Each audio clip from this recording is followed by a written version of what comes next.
And the British Bulldogs are attached to a story that is filled with wrestling knowledge and excitement because in wrestling, we all want to know what's going on behind the curtain. And that story involving the Rougeaus and the Bulldogs, like I read the story about how Mr. Perfect's probably the one behind all of it. But in reality, how does that mentally affect you going to work? Because your brother and the Dynamite Kid get into a fight. It causes a rift, probably backstage. Survivor Series even has to be booked in a certain way to make sure that you don't actually touch each other. How are you feeling going to work after that? Because I imagine there must be some concern that there could be retaliation. Obviously, you can't go in with your eyes closed because, see, the thing is, Dynamite Kid, he had built himself a reputation as a tough guy, as a bully. Everybody knows the story of Dynamite. Um, when he did attack my brother in Miami, um, obviously that was completely uncalled for and justified. It was free. I mean, he took liberties. There had to be retaliation. My brother and I, we were brought up in a family where you have to make sure that you're respected. My dad was a Golden Gloves champion, boxing champion. When he was younger, he was a doorman at a nightclub in Montreal. And the reputation in the 60s, and the reputation was, if you want to cause trouble, don't go to the Mocambo. That's where my father was. Go elsewhere, don't go there, because you're going to have a bad evening. My dad taught me how to fight when I was a kid. And he says, I'm not teaching you this so you become a bully and you push your weight around. But he says, if ever need be, you'll know how to defend yourself. And I always knew how to defend myself. It came in handy a couple of times in my career. And in this case, when this incident happened with my brother always said, my brother was not a fighter. He says, I'm an entertainer. I've never pretended to be a tough guy. So he says, I'm a worker. And he says, I'm an entertainer. Personally, I'm not trying to say, oh, I'm a tough guy, because every tough guy can have his day. But the thing is, yes, I can take care of myself if need be. And the next day when that happened, I told my brother, I said, there has to be a receipt here. Now, I had just injured myself a week before, and I basically on crutches. I had a hard time walking. It took 9 months for that to heal. Yeah, and even in the matches in the beginning, I never came into the ring. I'd go to the ring just walking. I'd be sweating in pain just getting to the ring. My brother would do the match. He'd work it with the Heart Foundation. Worked it real quick. I never made it in, so we could get through it for a while. But it took a lot of time to heal. And I'd injured it with the Heart Foundation actually a week before, 10 days before. I said, there has to be a comeback. I said, either you or me is going to do it. Now I said, if it's me, I'm going to have to heal up first, and then I'm going to do it. And he says, no, I have to do it. I said, fine. I said, I'll have your back. During that week, I spent the week teaching him how to lay his weight into the punches. Hotel room, put a mattress up on the wall and show him how to transfer his weight into the shots. Preparing for when the comeback. We didn't know when the comeback was going to be, but it's going to be soon. But it could be a week, 2 weeks. One point, it's going to be an opportunity. And at that point after that, he was a little worried himself. He liked to play the big tough guy. But he always had a surrounding with him. He was always with Davey Moore. There was Don Morocco, Ultimate Warrior, Jim Powers. He always had his entourage with him. At one point, I said, his entourage is not going to be there at that point. Then you can get your receipt. And so when the time came, so like a week later, we were in Fort Wayne, Indiana. We're going to do TV. And Vince had heard about it. See, Pat Patterson knew me. Pat Patterson was there one night when I ended a wrestler's career. A wrestler that had taken liberties on my younger brother, Arma, that had just started. His name was Zaddy Nuff to the Best. He was Pierre the Lumberjack, I think, for Vince's father. But he was 6'4", 260. He was upset because they had booked my brother Arma with him, who was just starting out. He said, he wasn't at my level and he shouldn't have been booked with me. He beat the crap out of my younger brother. My brother came back. I was in the dressing room. I was on later with my brother Jacques acting. I came out. I said, "What happened to you?" Sat on his eyes were glazed over, and I asked the referee what happened. He said, "Well, Zach enough was upset because they booked your brother with him." Oh, he was okay. That night, I went to. We were sleeping over that city. I went to every hotel, tried to find him. I didn't find him. He was gone. 2 days later, his opponent did show up. We were at a town.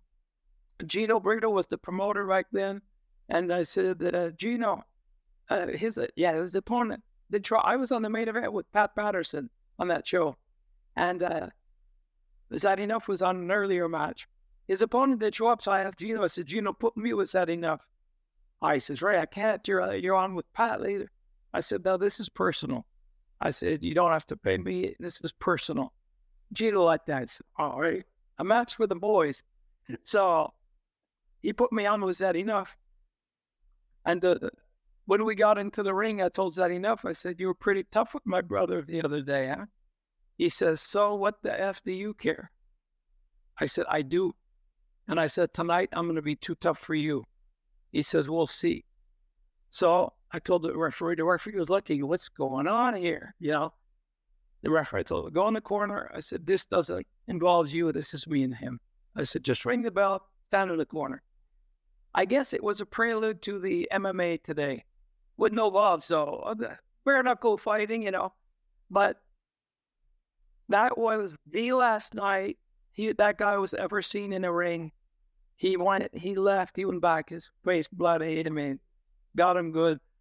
He just went into the heel dressing room, grabbed his things, blood all over the place.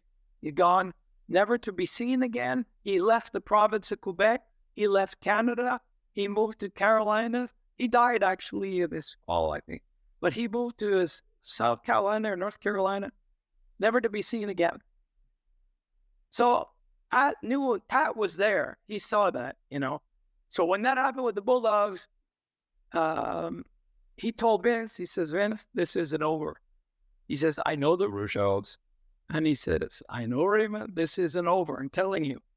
So Vince says, "Oh, okay, well, I'll get them." So when we got to Fort Wayne, my brother and I were sitting at ringside on the apron of the ring. And Vince came to see us. "Hey, guys, how are you?" "Fine, how are you?" He says, "I have to go talk with Hulk right now." And he says, "When I'm done," he said, "I'd like to have a word with you guys." So I said, "Okay, no problem." So that's what my brother says. "We got to do it now." Because we figured he's probably going to tell us this ends now, And so we headed towards the cafeteria where all the boys were. Just before I get there, I bump into Pat Patterson. So Pat's going, "Hey, how are you?" I said, "Fine." He's talking to us. "How are you?" This and that. I said, "Good." I'm not really listening to what he's saying because as we're there, the door was to the left. So the guys were coming out. All of a sudden, we'd see his entourage, would be coming out. One less. And then eventually, my brother says, "I'm doing it." So I knew that Dynamite probably just walked out. So I'm not going to turn and look at it. And all of a sudden, he gets whoops. Both of us are there.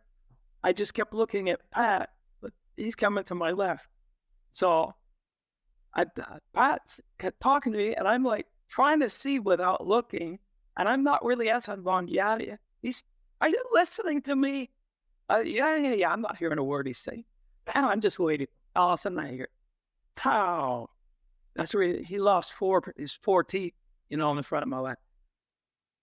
After that, that's where we went to see Vince. I knocked on the door. He was still with Hulk. And I said, "Vince, we need to talk to you." He says, "Well, I'm not done with Hulk yet." I said, "Don't now." And I pointed to my brother's hand. My brother's fist was full of blood. Vince says, "Oh, shit." And Hulk says, "Hey, I'm out of here, guys." He left. We went in there. That's where I told Vince. I said, "Vince," I said, "I know you heard what had happened." I said, there had to be a receipt. And I figured if you were going to come to talk to us right now, it's going to be difficult to have a receipt after. So I said, "If you want to fire us right now," I said, "I could live with that." But I said, I couldn't live with myself looking in the mirror every day knowing nothing. There had been no receipt. So Vince He says, I don't want to fire you guys, but stay here. So he wanted to go get the Bulldogs, bring them in, have us together. We finish this now, but they were gone to the hospital, and all that. So anyways, he had us leave the building and come back tomorrow. And he says, I'll get with you guys. So basically, the atmosphere wasn't that great. After that's getting back to your question, the atmosphere wasn't that great. You're in a work environment where a lot of physicality is going on. Some guys with big egos, big reputations that maybe have to try to be safe. Guys that will probably go on the behind and try to pump them. And now, because he's going to say, oh, I want to kill him. It's, hey, you got to get even, man. You can't let this go by. Guys coming to us, bumping us, saying, hey, he's going to want to get a receipt. You guys better, trying to work both sides again. There were no comments from us. There was the action that was done. There was a receipt. It's over. And we're not going to get into a soap opera where all the guys are going to start pumping us, pumping them. There were no comments. But you always had to look over your shoulder. And then not long after that, the Bulldogs had given their notice. And the last 10 days that they were there, we're in the same town as them, as fate might have it. So I told Vince, I said, there's only one problem here. I said, Dynamite's going to want to save face, this and that. He likes to be a comedian at times. I said, I'm telling you right now, because for 10 days, we're going to be crossing each other in buildings. We might be walking, he'll be coming, and we'll be coming. And all of a sudden, he gets close. He might just go up like this, just trying to be funny. I said, if he's within striking distance from me, I'm going to nail him. So I said, it's going to be a delicate situation. So he says, okay, yes, I agree. So he had us meet in San Francisco at the airport.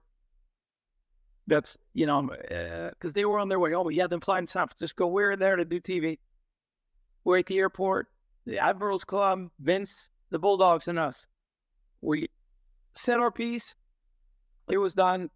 I can't say we were friends, but it was over as far as he said. The last 10 days, it's like everybody is saying, guys, be careful. There's a receipt being prepared. There's going to be a comeback. Thank you.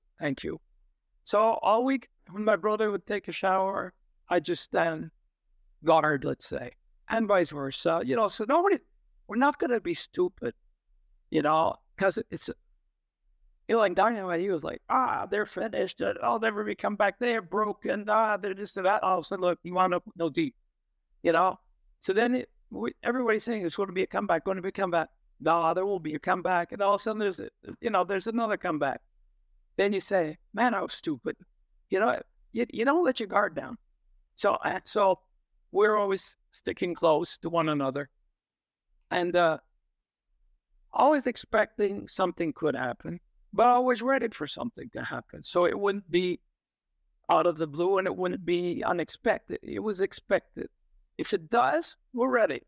If it doesn't, so be it, But at the same time, when that first happened, because a lot of guys were scared of Dynamite.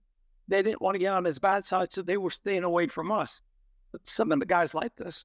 And they were coming to talk to us if they knew that nobody was going to stooge it. They were talking to us. And, a lot of guys came up and they said, it's been a long time coming for him. And it could have happened to a better guy, But they would never say that near him or never admit to it, but they tell us, And they'd say, you guys got balls, did what you did, But at the same time, we're all by ourselves. The guys that were happy, they'd stay away because they didn't want problems with him. And the guys that weren't happy, they weren't getting to those anyways because now they were unhappy. So it was a hostile environment, but I think that's where your personality comes in. It's either you make it or you break it.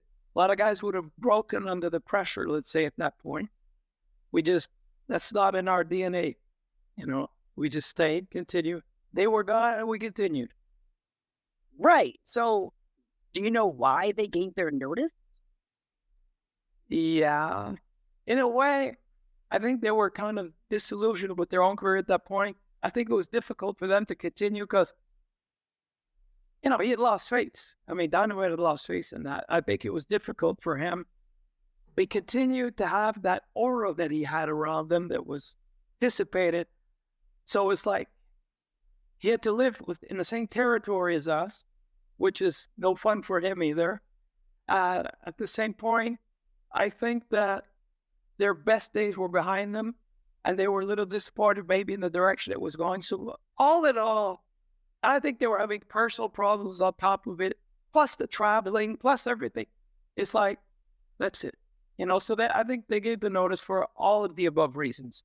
Then they went to different promotions where they weren't on the road so much. They weren't around us. But I heard that after that, his life just down-spiraled from there. So.